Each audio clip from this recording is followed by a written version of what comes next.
Kami bersyukur Tuhan sebab Engkau kekuatan dalam kehidupan kami ini Tuhan. Seperti firman-Mu berkata, dari manakah datang pertolongan kami Tuhan? Pertolongan kami hanya daripada-Mu Tuhan yang menjadikan langit dan bumi. Bahkan dalam firman-Mu Engkau berkata bahwa Engkau tidak pernah tertidur lelap Tuhan. Tetapi Engkau adalah penjaga Israel dalam kehidupan kami Tuhan. Kami bersyukur Tuhan untuk semua karya, untuk semua perbuatan yang ajaib yang Engkau berikan dalam kehidupan kami Tuhan. Ada banyak sukacita walaupun ada banyak duka cita yang kami alami Tuhan. Tetapi kami terus mendapatkan kekuatan daripada Engkau Tuhan. Terima kasih Tuhan. Berbicaralah kepada kami di siang hari ini Tuhan. Berikan kami hati seorang murid untuk duduk mendengar.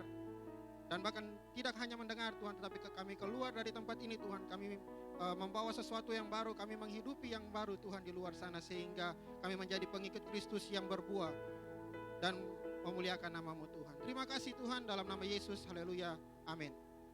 Silakan duduk Bapak Ibu. Shalom semuanya. Puji Tuhan,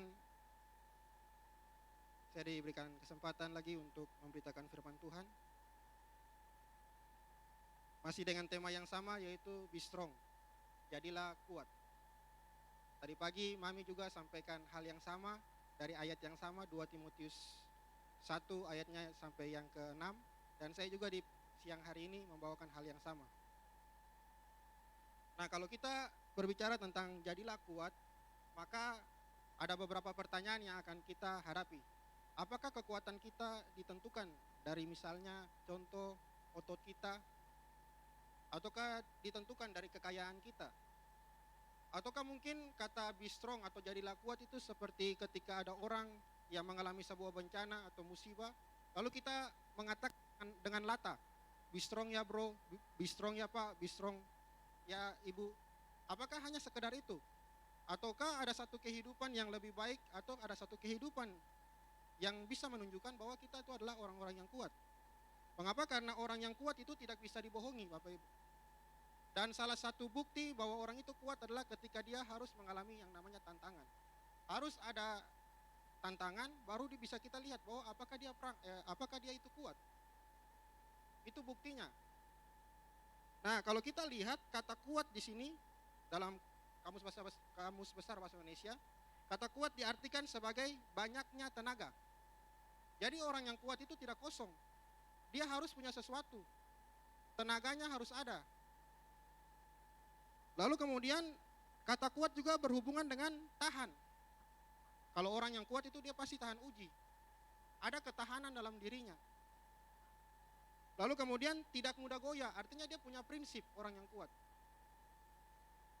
Nah, lalu di dalam 2 Timotius ayatnya yang kedua, ayatnya yang pertama, firman Tuhan datang kepada Timotius ya, lewat oleh hambanya Paulus, dia menuliskan surat ini, dikatakan bahwa sebab itu, hai anakku, jadilah kuat oleh kasih karunia dalam Kristus Yesus.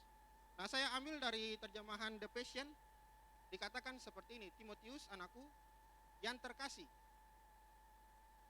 jalanilah hidupmu dengan diberdayakan oleh kasih karunia Tuhan yang mengalir bebas yang merupakan kekuatan sejatimu, ditemukan dalam urapan Yesus dan persatuanmu dengan Dia. Nah, jadi ketika Paulus menyampaikan hal ini kepada Timotius, ternyata di dalam 2 Timotius 2 ini ada beberapa masalah yang terjadi. Yang pertama, kalau kita lihat dari pasalnya yang pertama sampai pasalnya yang terakhir, di situ ada nasihat untuk bertekun. Mengapa orang Kristen harus bertekun? Kenapa Paulus mengatakan kepada Timotius, hai anakku, tekun, jadilah kuat. Harus ada ketekunan di dalamnya, harus ada prinsip, harus ada tenaga, harus ada upaya untuk mempertahankan imanmu dalam Kristus. Mengapa? Karena yang pertama, mereka menghadapi namanya pengajar-pengajar palsu. Penyesatan-penyesatan terjadi. Makanya di pasal sebelumnya dikatakan, karena bukan roh ketakutan, melainkan roh yang membangkitkan kekuatan, kasih, dan ketertiban. Lalu kemudian di pasal selanjutnya, mereka menghadapi ajaran-ajaran palsu yang bertentangan dengan apa yang Paulus sudah beritakan tentang Yesus Kristus. Lalu kemudian ada cara hidup orang di akhir zaman. Ada yang mencintai uang, ada yang sombong, dan sebagainya, itu dituliskan. Lalu kemudian ada juga peringatan yang diberikan oleh Paulus kepada Timotius bahwa di semua keadaan yang kamu alami, tekanan yang kamu alami, ingat, iman harus bertumbuh. Nah, lalu di dalam pasal yang terakhir dari 2 Timotius 2 dari Timotius 2 Timotius dikatakan bahwa penuhilah panggilanmu. Nah, jadi Paulus ingin menyampaikan kepada Timotius bahwa di dalam pengembalaan yang kamu miliki, yang saya berikan, yang Tuhan percayakan kamu, jadilah kuat. Tetapi bukan kuat dengan kekuatanmu sendiri. Mengapa? Karena dengan kekuatanmu sendiri kamu tidak akan bisa melewati cobaan ini, tantangan ini. Makanya digabung oleh kasih karunia Tuhan dalam Kristus Yesus. Nah, hal yang pertama yang ingin saya bagi kepada Bapak Ibu, prinsipnya adalah kita kuat bukan semata-mata dari diri kita, tetapi Tuhan. Nah, kata jadilah kuat di sini menggunakan kata endunamo. Secara ketika saya baca di terjemahan-terjemahan, kata ini diartikan seperti ini, ia diperkuat. Atau juga bisa diartikan dikuatkanlah. Nah, jadi Paulus ingin bilang kepada Timotius, di dalam tugas yang Tuhan percayakan kepada kamu, apa yang sudah saya beritakan kepada kamu, sudah saya ajarkan. Nah, jadilah kuat. Tetapi jadilah kuat bukan dengan kemampuanmu, dengan kehebatanmu. Tetapi jadilah kuat karena kasih karunia yang ada dalam dirimu. Nah, makanya kita kuat itu karena Tuhan, bukan karena diri kita. Nah, hari-hari ini ada berapa banyak dari kita yang punya pemikiran yang dalam tanda kutip nakal. Kadang-kadang kalau kita berhasil, seberapa banyak kita bersyukur kepada Tuhan. Jangan-jangan di dalam hati kecil kita berkata, oh ini karena saya pintar. Oh ini karena saya punya ini dan punya ini. Atau mungkin saja, apakah ini karena link saya yang banyak? Mungkin saja. Mungkin dalam mulut kita, dalam penyampaian kita kepada orang, ini semua karena kasih karunia Tuhan dalam hidup saya, makanya saya berhasil. Tetapi koreksi hati kita yang paling dalam. Apakah itu betul keluar dari mulut kita? Nah, inilah yang disampaikan oleh Paulus kepada Timotius. Hai anakku, jadilah kuat. Jadilah kuat oleh kasih karunia. Mengapa? Karena tanpa kasih karunia dalam kehidupan kita tidak akan bisa melewati mau sehebat apapun seseorang, dia pasti mati tidak membawa dia punya harta. Apa yang mau dibanggakan? Apakah selama dia hidup di dunia dengan banyaknya harta, banyaknya kedudukan, dia punya semuanya, apakah itu akan membawa dia mencapai sesuatu yang baik di dalam kerajaan surga? Belum tentu, Bapak Ibu. Makanya prinsip yang pertama untuk menjadi kuat, kita harus kenali atau kita harus menyadari bahwa kita kuat karena Tuhan. Makanya dalam Efesus 6 ayat 10 dikatakan, akhirnya hendaklah kamu kuat di dalam Tuhan. Garis bawahi kata di dalam Tuhan. Artinya bahwa memang surat Paulus ini sedang menunjukkan bahwa ini kasih karunia yang cuma-cuma dari Tuhan. Ini gratis. Mari kita berdayakan itu. Kita menggunakan hal itu sebagai alat kemajuan bagi pertumbuhan rohani kita. Untuk kita kuat di dalam tekanan, untuk kita kuat di dalam peperangan yang kita alami di dalam pertandingan iman, pertandingan kehidupan ini. Bahkan di Filipi 4 ayat 13 dikatakan, segala perkara dapat kutanggung di dalam Dia yang memberikan kekuatan. Artinya bahwa semua tekanan, semua masalah, pencobaan yang kita alami, ingatlah bahwa di dalamnya itu adalah kekuatan yang datang daripadaku. Artinya dari Tuhan. Dan Paulus menyadari hal itu dari perjalanannya pertama, perjalanan kedua, perjalanan yang ketiga. Dia melihat bahwa kasih karunia Tuhan itu memang besar dalam kehidupannya. Makanya dia berhasil, bahkan dia mampu untuk melewati semua tekanan. Bahkan tadi di ibadah raya pertama Mami katakan bahwa di dalam 2 Korintus itu Paulus sampai dipukul, dicerca ketika dia menyampaikan kebenaran firman Tuhan. Lalu di dalam 2 Timotius 4 ayat 17 dikatakan, tetapi Tuhan telah mendampingi aku.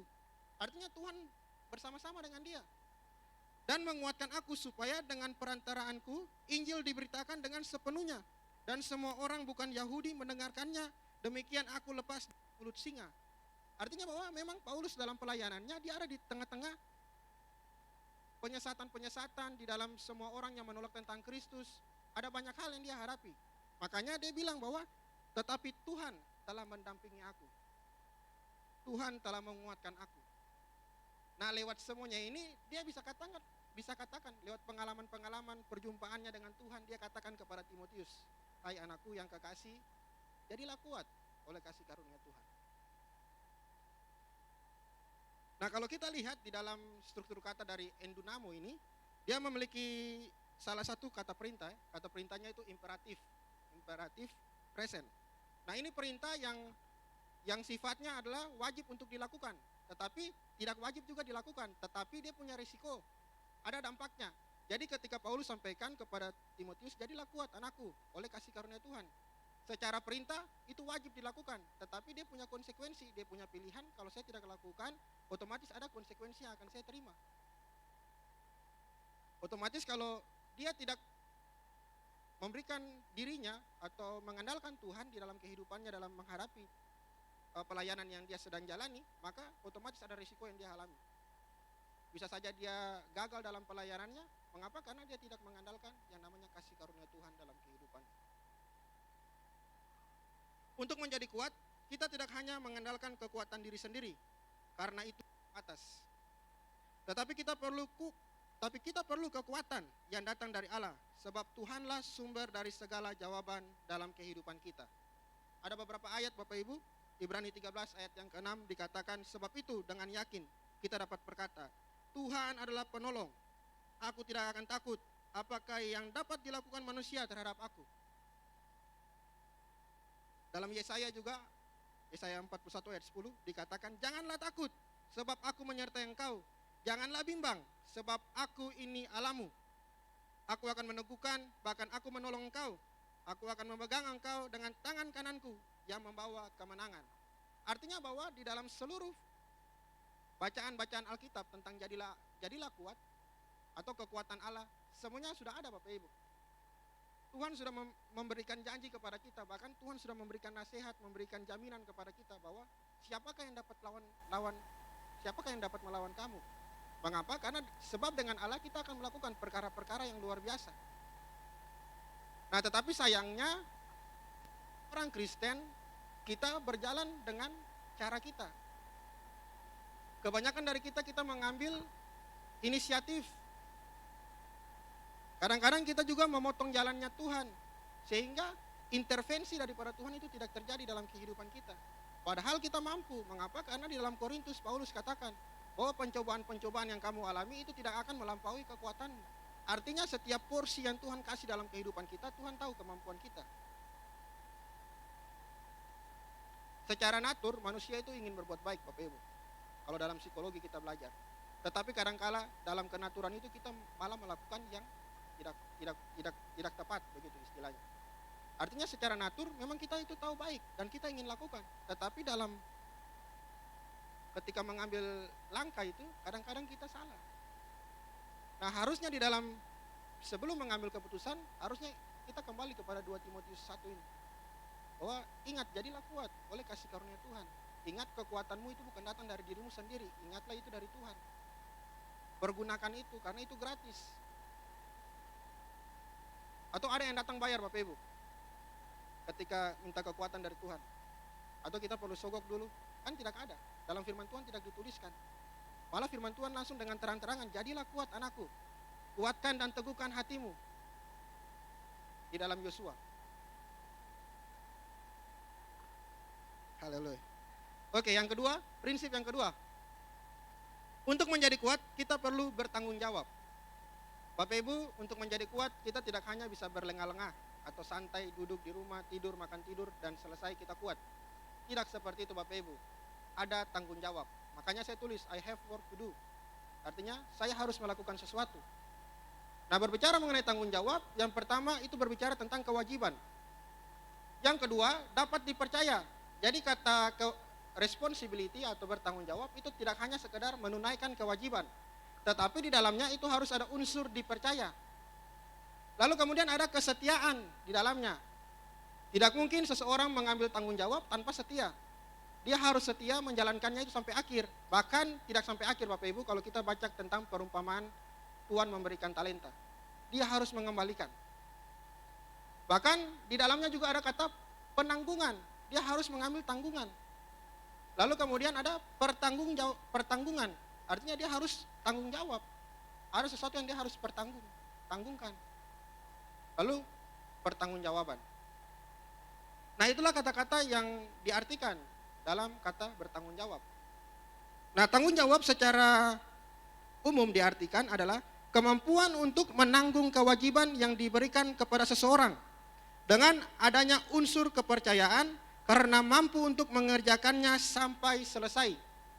Namun tidak berhenti pada titik selesai, tapi di samping itu juga ia mampu mengembalikan tugas ke sumber awal, pemberi tugas ya, sebagai bentuk pertanggungjawaban dari tugas tersebut. Itulah yang disebut bertanggung jawab. Dari kesimpulan pengertian tanggung jawab, kita bisa mengoreksi diri kita. Apakah selama ini kita bertanggung jawab dengan kehidupan kita, dengan pelayanan kita, dengan keluarga kita, dengan apapun yang kita lakukan dalam kehidupan ini? Apakah pengertian ini sudah tertempel dalam kehidupan kita? Kadang-kadang kita mengambil tanggung jawab, tetapi kita tidak sampai selesai. Kadang-kadang kita berhenti di tengah jalan dengan mengatakan, sudah cukup, beta yang kuat lagi. Atau sudah, beta sampai di sini dulu, nanti tugas selanjutnya baru beta jalankan. Atau bahkan kita melempar tugas, mengerjakan setengah, nanti sisa baru saya lanjut . Nah, itu bukan tanggung jawab Bapak Ibu. Tanggung jawab adalah dapat dipercaya, kemudian mampu mengerjakan, lalu kemudian tidak berhenti pada titik selesai, tetapi harus mengembalikan kepada pemberi tugas. Itulah tanggung jawab.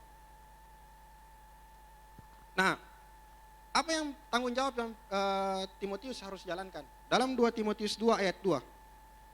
Apa yang telah engkau dengar daripadaku di depan banyak saksi, percayakan itu kepada orang-orang yang dapat dipercayai, yang juga cakap mengajar orang lain. Ada 2 hal di sini Bapak Ibu. Yang pertama, apa yang sudah didengar dari Paulus, percayakan itu kepada orang-orang yang dapat dipercaya. Pertama, yang dia dengar dari Paulus, ajaran-ajarannya semuanya, itu percayakan kepada orang-orang yang dapat dipercaya. Itu tanggung jawab yang Timotius harus sampaikan kepada orang-orang yang dia layani. Tetapi tidak sampai di kata dipercaya, tetapi harus sampai juga untuk orang-orang yang cakap mengajar. Artinya regenerasi ini bukan regenerasi yang abal-abal Bapak Ibu. Tetapi dia harus dengan jeli, dengan mata Tuhan, dengan kekuatan Allah, memilih orang-orang yang tepat untuk diajar. Sehingga pengajaran tentang Kristus ini tidak sampai di telinga, atau tidak sampai di otak, tetapi mampu untuk dimanifestasikan di dalam kehidupan kita. Nah, itulah yang dibilang dengan tanggung jawab. Kadang-kadang kita mencipta seorang pemimpin, tetapi kadang-kadang kita melepas tangan. Oh sudah, dia semampu. Padahal tidak Bapak Ibu. Ada hal yang harus dipertanggungjawabkannya lagi. 1 Petrus 4 ayat 4, sebab itu mereka heran bahwa kamu tidak turut mencemplungkan diri bersama-sama mereka di dalam kubangan ketidaksenonohan yang sama dan mereka memfitnah aku. Artinya begini, dari tanggung jawab yang Paulus sampaikan dan Timotius harus bertanggung jawab akan hal ini. Kalau kita bandingkan dengan 1 Petrus, bahwa orang-orang yang diajar ini tidak boleh masuk ke dalam ketidaksenonohan. Artinya gaya hidup mereka tidak boleh gaya hidup yang seperti duniawi. Mereka harus hidup benar-benar dalam Tuhan. Apa yang Paulus ajarkan tentang Injil kebenaran, Injil tentang Kristus, itu harus dijalankan. Tidak boleh setengah-setengah, tidak boleh panas dan dingin. Kadang-kadang suam-suam kuku, kadang-kadang memilih, ya betul iking daging doh. Nanti baru beta ikut Tuhan lagi ulang. Minta ampun, pasti Tuhan ampuni. Beta balik lagi kepada Tuhan. Nah, tidak seperti itu, tetapi memang harus totalitas dalamnya. Nah, itu yang harus Timotius lakukan kepada pengembalaan yang sedang dia jalani. Nah, lalu di dalam kata orang-orang yang setia, itu harus disampaikan kepada orang-orang yang setia. Orang-orang yang dapat dipercaya, itu artinya orang-orang yang dapat setia. Lalu kemudian orang-orang yang bisa diandalkan. Artinya bahwa ketika Timotius menyampaikan itu kepada jemaat yang sedang dia layani, kepada orang-orang yang dipercaya, harus pastikan orang-orang yang dapat dipercaya itu punya pengertian lain, orang-orang yang setia. Artinya dia setia dengan apa yang Timotius sampaikan kepada dia. Dia harus berpegang itu dalam kehidupannya. Pemahaman itu harus dia tetap pegang sekalipun tantangan, pengajaran palsu, kehidupan di akhir zaman, orang-orang hidup berbeda dengan dia. Tetapi dia harus tetap setia pada prinsipnya. Mengapa? Karena dia orang yang kuat. Lalu kemudian bisa diandalkan. Artinya ketika Paulus membutuhkan ini, atau Timotius membutuhkan dia dalam pelayanan, dia harus menjadi orang yang berdiri dengan setia kepada pengajaran Kristus dan dia bisa diandalkan di dalam pelayanan. Makanya dalam Amsal 19 ayat 27 saya menggunakan King James Version. Berhentilah anak-anakku untuk mendengar ajaran-ajaran yang menyebabkan kita menyimpang dari kata-kata pengetahuan. Artinya mari bangun diri kita untuk kita keluar atau kita membuat diri kita atau kita setting hidup kita untuk jangan mendengar ajaran-ajaran di luar Kristus. Kita harus membangun diri kita di dalam pengajaran-pengajaran Kristus. Tidak bisa seenaknya Bapak Ibu. Teori memang banyak Bapak Ibu kita bisa pelajari. Tetapi kita harus juga memfilter mana teori yang baik, yang membangun iman kita, membangun iman saya, membangun kerohanian saya, membangun komunitas saya, membangun KM saya, itu yang harus kita miliki. Mengapa kita harus bisa diandalkan sewaktu-waktu gembala KM membutuhkan. Misalnya contoh, harus pergi berdoa orang sakit, gembala tidak bisa. Bisa diutus, mengapa? Karena yang pertama dia setia. Dia setia kepada apa? Pengajaran-pengajaran yang dikasih tentang Kristus. Kemudian kedua, setelah itu ada, dia bisa diandalkan. Nah inilah yang Paulus tekankan kepada Timotius. Ayo bertanggung jawab. Ciptakan pemimpin, tetapi yang dapat diandalkan. Pemimpin yang dapat diciptakan. Mengapa? Karena konteks sekarang, baik Allah bukan berbicara tentang gereja. Tidak hanya berbicara tentang gereja, tetapi kita sebagai hamba-hamba Tuhan. Kita adalah bait Allah. Otomatis itu harus ada dalam kehidupan kita. Apakah kita bisa diandalkan dalam kehidupan ini? Ataukah pendeta saja yang maju? Nanti Bapak Leksi, tolong dong. Bapak Leksi pendeta. Tidak seperti itu Bapak Ibu. Kalau kita seperti itu maka jangan mengharapkan kita punya makanan yang keras. Kita masih memerlukan susu dan susu. Atau biskuit. Orang lain sudah mulai makanan keras, tetapi kita masih enak dengan minum susu. Itu yang dijelaskan di ayat yang lain. Tetapi pada dasarnya mari kita mengerti ini. Lalu dalam 2 Timotius 2 ayat yang ketiga sampai ayat yang ke-6. Ini secara cepat saja Bapak Ibu karena intinya bukan di sini. Nah, ilustrasi yang diberikan oleh 2 Timotius ini, yang pertama, ikutlah menderita sebagai seorang prajurit yang baik. Tetapi kata yang sebelumnya, ikutlah menderita. Kalau saya lihat dari beberapa varian teks, ada kata-kata menggunakan seperti ini, tahanlah terhadap kekerasan, tahanlah terhadap kesukaran. Ada pengertian yang lain juga, sama-samalah menanggung penderitaan. Yang terakhir, tahanlah terhadap penderitaan. Nah jadi ikutlah menderita bukan asal-asalan Bapak Ibu, kita mencemplungkan diri begitu saja. Tidak, tetapi dia punya pengertian dari beberapa varian teks adalah ketika kita memutuskan untuk ikutlah menderita, artinya kita siap untuk tahan terhadap kekerasan. Nah orang yang tahan terhadap kekerasan ini bukan orang yang sembarangan Bapak Ibu, yang asal berperang. Tentara atau polisi kalau berperang di medan perang, tidak mungkin dia tidak membawa peluru. Mengapa? Karena itu membawa kematian yang sia-sia. Sebaliknya juga dengan kehidupan kita sebagai orang percaya. Kita tidak hanya sekedar baca firman Tuhan, beta harus ikut menderita. Hati-hati Bapak Ibu. Seberapa banyak peluru yang kita punya. Seberapa waktu yang kita punya dengan Tuhan. Seberapa firman yang kita renungkan. Bapak Ibu ingat cerita Yosua 1? Tuhan kan bilang, aku akan menyertai engkau, tetapi kuatkan dan teguhkan hatimu. Tetapi tidak hanya kuatkan dan teguhkan, dia ada bilang, renungkanlah firman itu siang dan malam. Artinya bahwa kita kuat dan diteguhkan itu akan semakin bertahan ketika kita merenungkan firman itu siang dan malam. Tidak hanya sekedar Tuhan sudah bilang, oke, Tuhan sudah bilang, aman kompleks. Tidak Bapak Ibu. Mengapa? Kalau tidak ada firman dalam kehidupan kita, tidak mungkin kita akan bertahan dalam kekerasan, dalam kesukaran, dalam penderitaan yang kita alami. Lalu kemudian tentara, di dalam ayatnya yang ketiga, ikutlah menderita sebagai seorang prajurit yang baik dari Kristus Yesus. Artinya bahwa tidak memusingkan diri. Saya melihat di terjemahan yang lain, melibatkan dirinya sendiri. Artinya dia memilih keputusan untuk jadi tentara. Dia melibatkan dirinya. Otomatis pekerjaan yang pertama yang harus dia lakukan adalah berkenan kepada komandan. Untuk berkenan kepada komandan, dia tidak akan memusingkan. Makanya Bapak Ibu jarang melihat ada anggota yang memberontak kepada pemimpin, kepada komandannya. Mengapa? Karena setiap kesalahan ataupun kebaikan yang dia buat, dia akan bilang siap. Kalau dia salah, siap salah. Tidak pernah dia bilang, saya itu Pak, bos yang salah. Tidak pernah prajurit bilang seperti itu. Mau dia salah, mau dia benar, dia tetap 86, siap komandan. Bahkan waktu itu saya tinggal di asrama Army 3 Bapak Ibu di Magelang, om saya seorang tentara. Itu kalau ada prajurit yang masuk, prajurit baru yang masuk, itu siap Bapak Ibu. Siap diorientasi. Apapun keputusan atau latihan yang diberikan, dia harus tetap siap. Tidak pernah dia bilang, Pak, beta di rumah saya pernah dapat kasih jungkir balik Pak. Atau beta saya pernah masuk dalam got Pak. Tidak pernah bisa bilang seperti itu Bapak Ibu. Suruh masuk jungkir, jungkir. Artinya bahwa dia sudah tidak memusingkan dirinya. Yang penting komandannya itu berkenan kepadanya. Lalu dengan soal-soal penghidupan, artinya bahwa dengan urusan-urusan hidup ini dia sudah tidak pikir. Yang penting negara aman, yang penting tugasnya jalan, komandannya senang, dia siap lakukan. Itulah seorang prajurit Bapak Ibu. Lalu yang kedua, berbicara tentang olahragawan. Seorang olahragawan hanya dapat memperoleh mahkota sebagai juara apabila bertanding. Artinya begini Bapak Ibu, bahwa seorang olahragawan itu dia tidak akan menang kalau dia tidak masuk dalam pertandingan. Dia harus masuk ke dalam pertandingan, dia harus menjalankan pertandingan. Tetapi ada peraturan. Yang pertama, dia harus dengan cara yang sah. Misalnya main bola, kita doping, itu bukan cara yang sah Bapak Ibu. Lalu kemudian dia harus masuk dalam pertandingan, mengerti peraturan.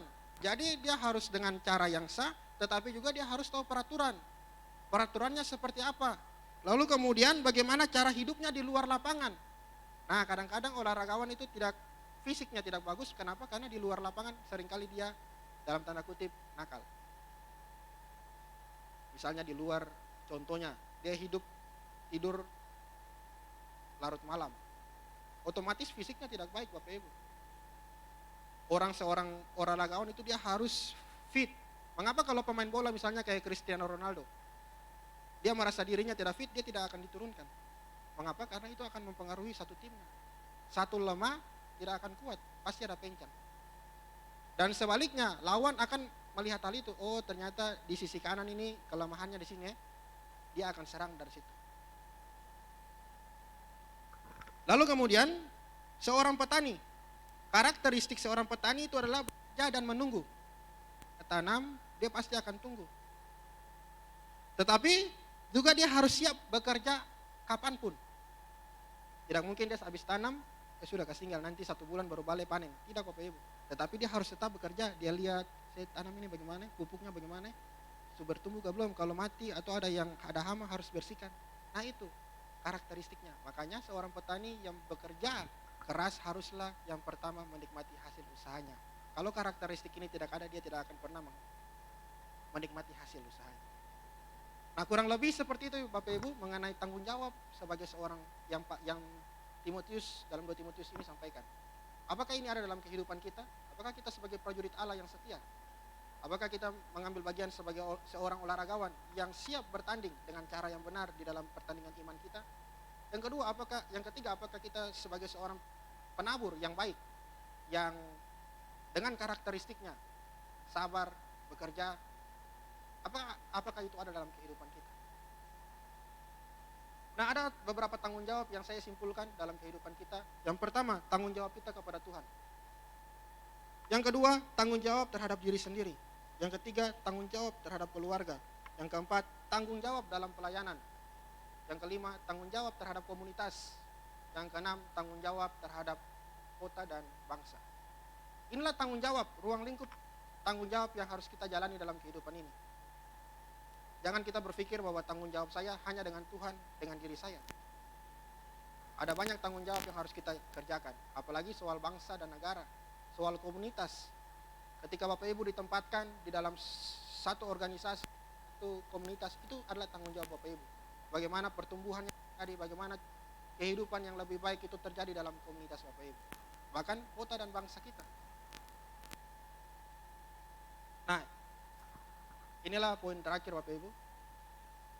Untuk semuanya terjadi, kita bisa mengerti tanggung jawab. Kita punya kekuatan dari Allah. Nah, satu poin yang adalah tanggung jawab dalam pengenalanmu akan Tuhan. Tanpa pengenalan akan Tuhan, semuanya tidak ada artinya. Seperti pemazmur katakan, atau Amsal mengatakan, sia-sialah orang yang membangun rumah. Ditentukan oleh dua dasar, dibangun di atas batu atau di atas pasir. Nah, jadi pengenalan akan Tuhan ini yang menentukan apakah kita kuat atau kita lemah. Ataukah kita hanya sekedar kuat. Kadang-kadang saya bisa, dulu waktu saya fitness Bapak Ibu, 2015, itu saya fitness Bapak Ibu. Dari 50 kilo jadi 80 kilo. Kuat secara fisik. Tetapi ada beberapa benda atau bahan yang tidak saya kuat angkat. Mengapa? Karena memang dasarnya kurus. Hanya secara fisik saya bagus, atasnya, bodinya press. Tetapi jangan salah Bapak Ibu, beban yang saya angkat main dada itu bisa 100 kilo, 50 kiri, 50 kanan. Tapi itu hanya menentukan fisik saya. Tetapi ketika saya diperhadapkan dengan satu medan di dalam saya harus mengangkat beban itu, kadang-kadang saya tidak kuat. Karena membangunnya itu dengan menggunakan suplemen. Cara yang salah. Harusnya main bersih, ototnya terbangun perlahan-lahan, akhirnya saya kuat. Tetapi karena saya mengambil jalan pintas, menggunakan suplemen, amino, susu. Akibat diperhadapkan dengan sebuah tekanan, saya harus mengangkat beban, saya tidak kuat. Yang di luar beban besi ya. Nah, apa kaitannya? Kaitannya adalah ketika kita tidak punya pengenalan yang benar dengan Tuhan, maka hidup kita juga akan seperti itu. Kita mengaku kenal Tuhan, tetapi sebenarnya ketika kita diperhadapkan dengan tekanan, kita akan lari dari Tuhan. Nah, ada satu bagian yang menarik Bapak Ibu. Dalam Markus 8 ayat 14 sampai 21. Saya baca saja Bapak Ibu, ayat yang ke-14. Kemudian ternyata murid-murid Yesus lupa membawa roti. Hanya sebuah saja yang ada pada mereka dalam perahu. Ayat 15, ini yang menarik Bapak Ibu. Lalu Yesus memperingatkan mereka, berjaga-jagalah dan awaslah terhadap ragi orang Farisi dan ragi Herodes. Ayat 16, mereka punya respon. Maka mereka berpikir-pikir dan seorang berkata kepada yang lain, itu dikatakannya karena dia tidak mempunyai roti. Kita tidak mempunyai roti. Ayat yang ke-17, dan ketika Yesus mengetahui apa yang mereka perbincangkan, ia berkata, mengapa kamu memperbincangkan soal tidak ada roti? Belum jugakah kamu faham dan mengerti? Telah degilkah hatimu? Ini keras Bapak Ibu. Kata degil itu keras. Nanti saya akan jelaskan. Kamu mempunyai mata. Tidakkah kamu melihat dan kamu mempunyai telinga? Tidakkah kamu mendengar? Tidakkah kamu ingat lagi? Pada waktu aku memecah-mecahkan 5 roti dan untuk 5.000 orang. Berapa bakul penuh potong-potongan roti kamu kumpulkan? Jawab mereka 12 bakul. Dan pada waktu 7 roti untuk 4.000 orang itu, berapa bakul penuh potong-potongan roti kamu kumpulkan? Jawab mereka 7 bakul. Lalu katanya kepada mereka, masihkah kamu belum mengerti? Artinya begini Bapak Ibu, setiap murid-murid ini punya pengalaman dengan Tuhan. Mereka setiap hari duduk dengan Tuhan. Tuhan buat mujizat, mereka lihat. Tuhan memberi makan 5.000 orang, mereka tahu dan mereka jawab berapa sisa. Mereka tahu. Mereka punya perjalanan yang banyak dengan Tuhan, menghabiskan waktu banyak dengan Tuhan, tetapi sayang mereka tidak mengerti. Mereka tidak punya pengenalan yang benar akan Tuhan. Nah, korelasinya dalam kehidupan kita apa? Pertanyaannya cuma satu, apakah kita punya pengenalan yang benar dengan Tuhan? Jangan-jangan kita seperti mereka. Padahal yang tidak diperbincangkan oleh Yesus itu bukan masalah tidak punya roti. Yang Yesus sedang tekankan ini adalah ketidakmengertian mereka, bukan masalah roti. Roti Tuhan bisa ubah 5.000 orang makan. Tetapi di sini Tuhan sedang menunjukkan bahwa ragi ini tuh ragi yang tidak baik. Mengapa? Karena di situ disinggung. Lalu Yesus memperingatkan mereka, katanya berjaga-jaga dan awaslah terhadap ragi orang Farisi dan orang Herodes. Nah, jadi realita yang ada dalam Markus 8 ini adalah realita benar. Tetapi realita murid-murid berbeda. Berbedanya apa? Tuhan sedang mengajar tetapi mereka kira Tuhan menyindir. Mereka berpikir bahwa ini Tuhan sedang ejek mereka. Tuhan menyindir. Padahal bukan, ini realita Tuhan sedang mengajar mereka. Bagaimana? Jangan Awaslah terhadap dirimu, berjaga-jaga karena ada ragi orang Farisi dan ragi orang Herodes. Tetapi mereka punya realitanya, mereka tidak bisa tangkap realita Tuhan. Pemahaman Tuhan mereka tidak bisa selami. Mengapa? Karena pengenalan mereka hanya sebatas mujizat, sebatas guru, sebatas tabib. Mereka tidak mengerti esensi yang Tuhan sedang ajarkan, bahwa kerajaan Allah, Tuhan dengan kemahakuasaannya, dengan keilahiannya, itu harus mereka pahami. Jadi selama ini yang murid-murid jalani, Tuhan buat mujizat, mereka tahu, oh ini Tuhan yang saya sembah sebagai pembuat mujizat. Tidak beda jauhnya dengan kalau kita tarik ke dalam perjanjian lama Bapak Ibu. Harusnya orang Israel itu tahu, mengapa mereka harus berputar 40 tahun lamanya di padang gurun. Harusnya mereka mengerti. Tetapi karena mereka enak dengan suplai dari Tuhan, disediakan ini, bahkan makan pun mereka ditanggung setiap hari. Akhirnya apa? Mereka tetap tegar tengkuk. Mereka tetap keras kepala. Mengapa? Karena mereka tidak mengerti cara Tuhan. Mereka tidak mengerti apa yang Tuhan maksud. Mental mereka harus dirubah. Keluar dari Mesir sebagai orang budakan, mereka harus merubah. Tuhan harus merubah itu, tetapi mereka tidak mengerti. Yang mereka jalani adalah kehidupan mereka. Makanya mereka bilang, daripada saya mati di padang gurun, lebih baik saya kembali ke Mesir. Artinya apa? Kita tidak mengenal Tuhan. Pemahaman kita dengan Tuhan itu dangkal, sempit. Nah, bahaya dari ketidakmengertian adalah munculnya asumsi yang tidak benar, lalu membuat kesimpulan yang salah tentang Tuhan. Seringkali kita seperti itu. Ketika kita dapat pencobaan, kita mengalami penderitaan, kadang-kadang kita menyalahkan Tuhan. Mengapa? Karena asumsi kita sudah salah. Padahal kalau khotbah saya yang di bulan yang lalu, saya bilang bahwa pencobaan yang kita alami, anggaplah itu sebagai sebuah berkat. Kalau kita pandang itu sebuah berkat, maka kita tidak akan pernah memiliki pemahaman yang salah dengan Tuhan. Kita tidak akan punya asumsi yang salah dengan Tuhan. Kita tidak akan bersungut kepada Tuhan. Mengapa? Karena lewat persungutan akan membuat keputusan yang salah. Makanya Musa dengan emosi memukul batu. Konsekuensinya apa? Dia tidak bisa masuk ke dalam tanah perjanjian. Harusnya dia yang masuk, tetapi karena kesalahan yang dia buat, akhirnya gagal. Harus generasi baru yang masuk.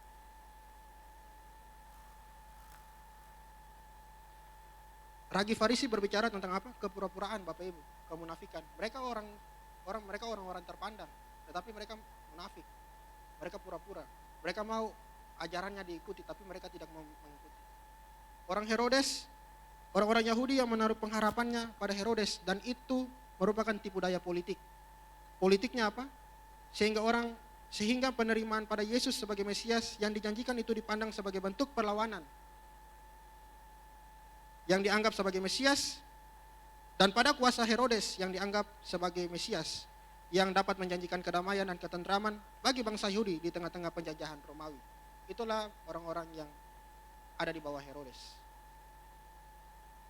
Nah, kata berjaga-jaga dan awas itu ada pengertiannya dari bahasa Yunani, itu orate.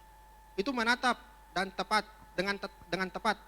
Lalu kemudian sebaik-baiknya, perhatikanlah, kamu telah melihat, menyimak. Sama pengertiannya dengan blepete, awas, kata awas. Mengamati, memperhatikan, melihat dengan saksama. Tetapi kalau kita belajar dari bahasa Yunani yang lain, dari kata mengerti dan paham, itu dari kata suniemi. Kata suniemi ini punya pengertian mendeskripsikan aktivitas memahami pikiran dan memerlukan pengumpulan fakta individu menjadi satu kesatuan yang terorganisir. Jadi apapun yang kita lihat ini kita mengamati, tapi dia harus bersifat terorganisir. Seperti ketika seseorang mengumpulkan potongan-potongan teka-teki dan menempatkannya bersama-sama untuk melihat sebagai gambaran yang besar. Nah, kata menyatukan maksudnya murid-murid perlu menyatukan apa yang mereka lihat. Jadi semua mujizat yang Tuhan buat ini, Tuhan melakukan ini, Tuhan mengajar ini, murid-murid harus memperhatikan itu. Harus menatap, harus dengan tepat, harus dengan sebaik-baiknya mengamati, memperhatikan dengan saksama. Mengapa? Ini adalah kepingan-kepingan teka-teki. Kalau dalam bahasa saya Bapak Ibu. Ini yang mereka harus amati, mereka simpan di otak mereka, baru terjadinya suniemi. Paham dan mengerti dengan benar. Itulah yang disebut dengan pengenalan akan Tuhan. Nah, yang kedua, cepat saja Bapak Ibu, pengenalanmu dengan Tuhan harus membuat kamu peka dengan suara Tuhan. Dan ketika Yesus mengetahui apa yang mereka perbincangkan, ia berkata, mengapa kamu memperbincangkan soal tidak ada roti, belum jugakah kamu faham dan mengerti, telah degilkah hatimu? Artinya bahwa murid-murid tidak peka.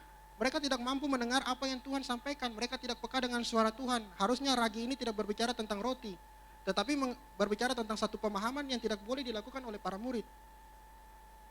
Kata degil ini kata keras Bapak Ibu. Tapi kalau kita baca sepintas, sepertinya biasa-biasa saja. Tetapi kata degil itu berakar kata dari kata poro. Kata Yunani itu ada poro, berasal dari kata poros. Yaitu adalah suatu batu, jenis batu pada zamannya. Nah, artinya apa bagi kita? Kata poro, degil hati ini artinya kita keras kepala. Tidak berperasaan, tumpul. Kehilangan kekuatan untuk memahami. Itulah kata degil hati. Tidakkah kamu tahu? Tidakkah kamu mengerti, faham dan mengerti? Telah degilkah hatimu? Artinya bahwa sudah tumpulkah kamu? Sudah kehilangan kekuatan untuk memahami-kah kamu? Kenapa kamu keras kepala? Nah, itu yang sedang diartikan dari kata degil. Nah, relevansinya dalam kehidupan kita apa? Kita renungkan saja dalam kehidupan kita. Apakah pengajaran yang setiap hari kita dengar, renungan firman yang kita dengar, apakah kita masih tetap keras kepala? Ataukah kita tumpul terhadap rohani untuk mengerti kebenaran firman Tuhan yang kita baca?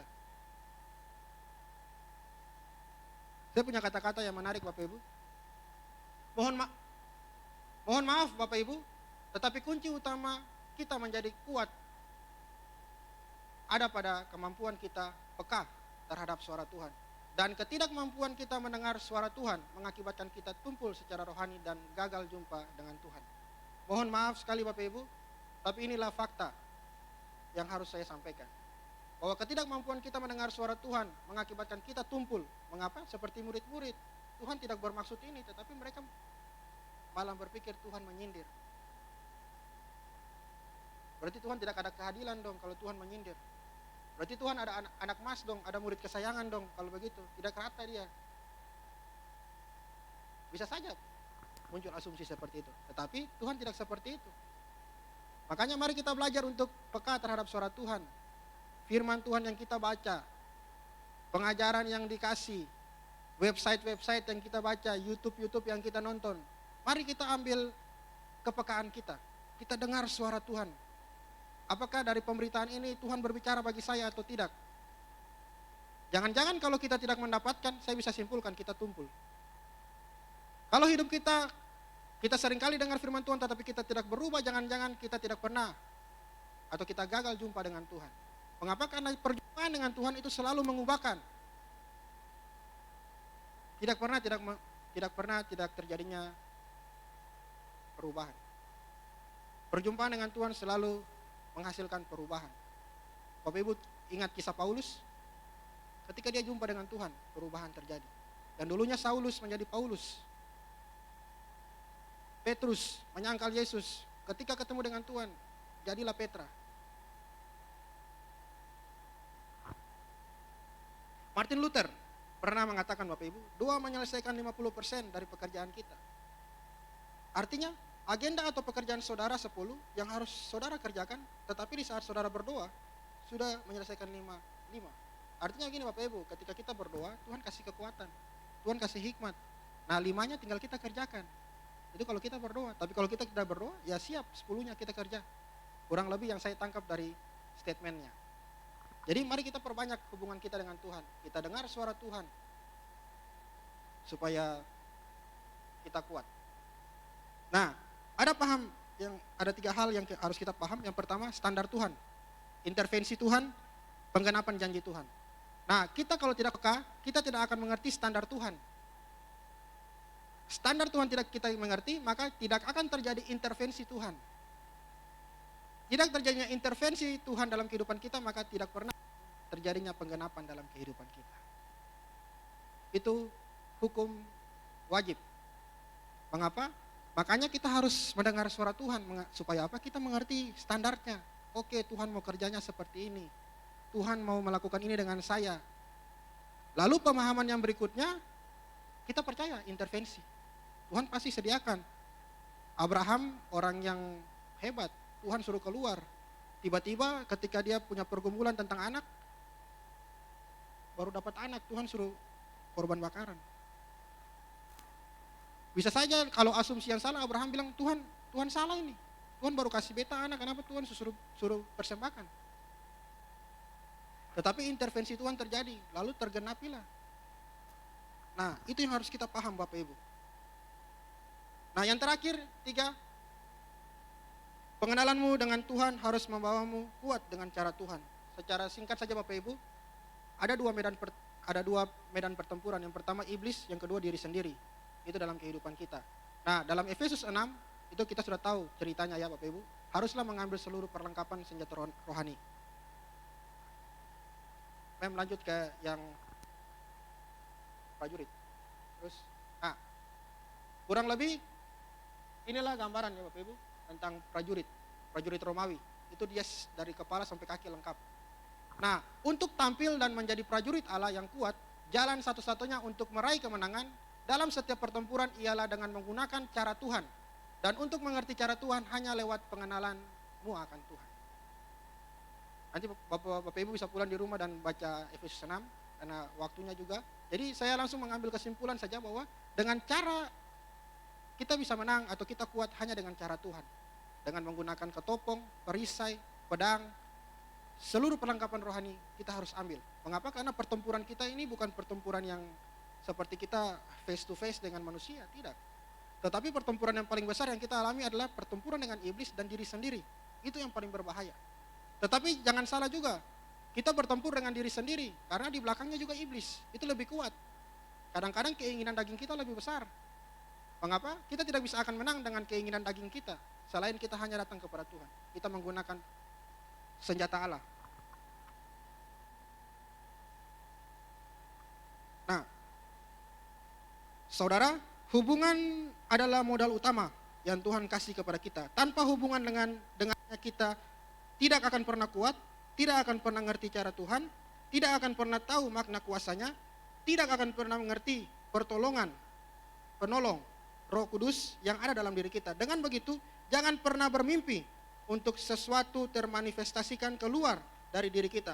Ingat, hidup sebagai anak Allah bukan main-main gereja-gerejaan. Selainnya kita waktu kecil main rumah-rumahan.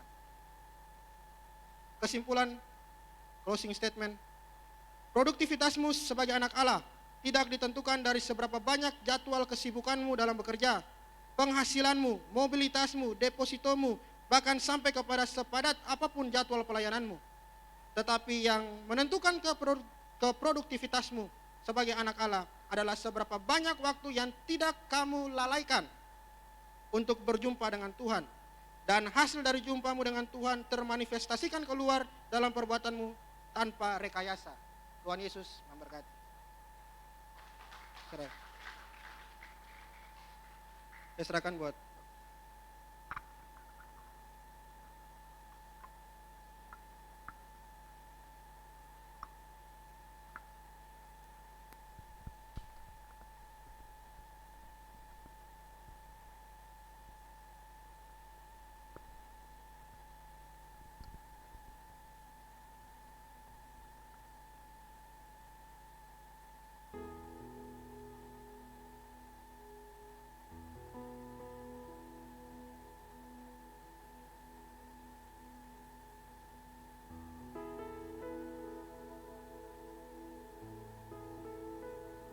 Ya,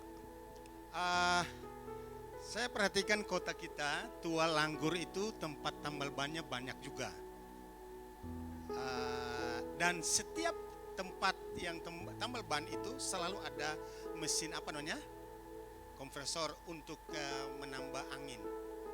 Nah, kenapa? Karena di kota ini kendaraan cukup banyak dan setiap kendaraan yang bergerak selalu membutuhkan ban. Dan ban itu selalu membutuhkan angin. Nah, kalau saudara punya kendaraannya tidak bisa jalan karena bannya lagi kempes, saudara tidak bisa tiup.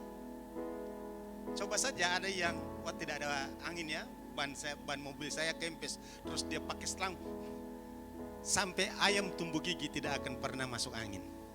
Maksudnya bannya tidak akan berubah. Tidak masuk angin. Nah, saudara, saya memahami bahwa begini, bahwa ternyata kita untuk bisa menjalankan kendaraan itu perlu ban, dan ban itu perlu angin. Dan anginnya hanya bisa dapat ketika kita datang tempat di mana tambal ban itu dia punya kompresor itu. Dia tersambung. Ya. Jadi kadangkala kita memang mau mencoba untuk bergerak tapi tidak. Kenapa kita tidak bergerak? Karena kita tidak sadar bahwa kendaraan kita kehabisan anginnya atau ban kita lagi kempes. Nah, bahkan kadangkala kita cari tempat yang salah. Itulah sebabnya tidak bisa juga bannya tidak bisa berubah. Tapi kalau kita datang ke tempat yang tepat, bannya akan pulih kembali.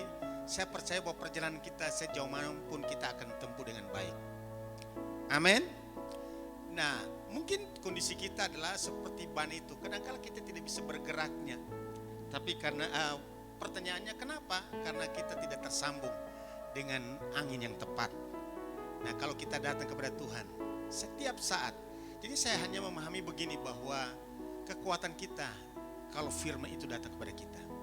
Selama hati kita terbuka terhadap firman Tuhan, selalu kita dapat kekuatan baru. Pertanyaannya, bagaimana dengan saudara?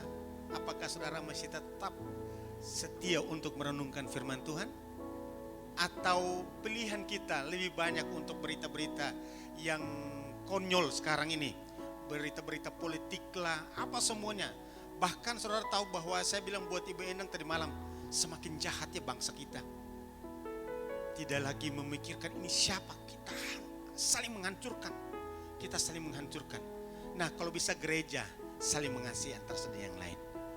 Baik, berdiri sama-sama. Haleluya.